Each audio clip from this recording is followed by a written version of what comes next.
What phone would you prefer to buy when making a buying decision? In today's world, iPhone and Android are head-to-head in terms of technology. If you ask anyone why they own an iPhone, most of the time, the answer you get is that they can't get away from the ecosystem. What is it about the Apple ecosystem that has got people hooked? Let's find out together in this video. But also, make sure you subscribe to our channel, as we'll keep bringing you more answers to your questions like how SpaceX is going to be the next trillion-dollar company and many more. Now, back to the video. Now, most of the time, when you ask people why they prefer an iPhone, the answer you get is that they like the experience. How Apple defines its user experience with the help of its ecosystem. Why do most people use an iPhone? Their answer will most probably include the word ecosystem or the experience it offers. Apple works on every small detail of their product, which is actually easy to do, but makes their experience way superior than any Android on the market. What makes people dive more and more into the Apple ecosystem? Apple continues to make a ton of devices and is getting more and more superior in the technology world. Aside from iPhones, Apple continues to make iPad, MacBooks, iPods, Apple TV, HomePods, iMac, and more. Apple not only makes devices, but they also have their own software as well, like AirPlay, AirDrop, iCloud, and more. This software and proprietary technology is what ties everything together. Why people talk about the ecosystem when they are asked about Apple products is because Apple devices lure you into the ecosystem software through their devices. For instance, let's say you buy an iPhone for yourself. When you buy an Apple product, it can be hooked to other Apple devices in a lot of ways. And they try to lure you to spend some more money on other products because all the Apple devices work amazingly well together.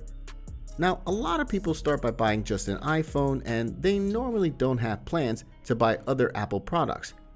But why is the ecosystem of Apple so successful still? Because they lure you into it, but the walls that are then built around it are the reason why people can't get away from the ecosystem. You can say that buying Apple products is like building a beautiful garden wall for yourself. Inside these walls, everything is green and beautiful, and you wouldn't want to leave. But even if you want to leave, the walls would be too high to climb out from. Once you start buying Apple products, they wouldn't want you to climb out and leave the vicinity of those walls and go explore to get something other than an Apple product. When you start buying Apple products, you start getting lured into the ecosystem. How does this happen? For example, let's say you buy an iPhone with a MacBook. You can hook your iPhone to your MacBook. If you start using iMessage, being hooked to your MacBook, you start receiving text on your laptop as well, which can prove to be very convenient if you don't have time to use your phone. If you browse something on the web on your phone and need to switch to your laptop, you'll find it all on your MacBook, so you can pick up from where you left off and not have to go through the hassle of browsing again. You have so many files on your iPhone saved to your iCloud drive. Instead of connecting your phone to your MacBook and having to transfer them from your phone to your laptop, you can just find your iCloud drive on other Apple devices. You can AirDrop stuff to anyone with an iPhone device in close vicinity to you. Since your iPhone is tethered to your MacBook, you always have your phone's internet on your MacBook wherever you take it with you. If you want to video call with someone, you can use FaceTime on both devices. Now, if you want to buy a smartwatch, which would be more convenient to buy? An Apple Watch, of course. You can receive your texts and phone calls on your watch.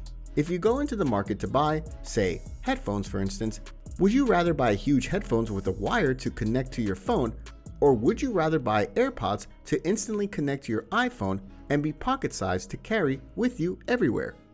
Why people love Apple products so much is that they are made as good as possible with conveniently placed hooks to keep you in the ecosystem.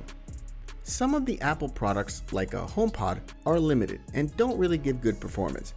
Why would people buy a HomePod when you can have Alexa or Google Home Mini, which are 100 times better and also saves more money than buying an Apple product?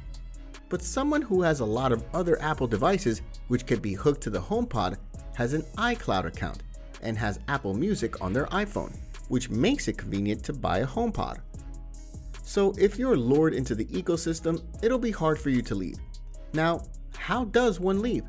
Having Apple products means that all your devices are tied to your iCloud account. So in order to leave the Apple ecosystem, you would have to take every information out of the iCloud and have to import it to a new service. The closer your device is to iCloud, the more your iCloud is hooked onto all the other devices. Now, if you want to stop using one Apple product, say AirPods for example, it's not that closely hooked. AirPods have a W1 chip in them which pair perfectly with your iPhone, MacBook, or iPad. But if you want to use other wireless headphones, you can easily get out of them. But if you wish to stop using an iPhone, that would be a problem. Leaving your iPhone would make it much harder to leave the ecosystem. If you stop using an iPhone, your AirPods become useless. You lose access to every other Apple product. Even if there's an amazing phone better than iPhone on the market, people still wouldn't leave because of the ever-convenient ecosystem. All the other companies are making ecosystems that keep evolving. Some are a lot easier to leave. We advise you to not stick to just one ecosystem and explore the other ones as well before you get locked in temporarily.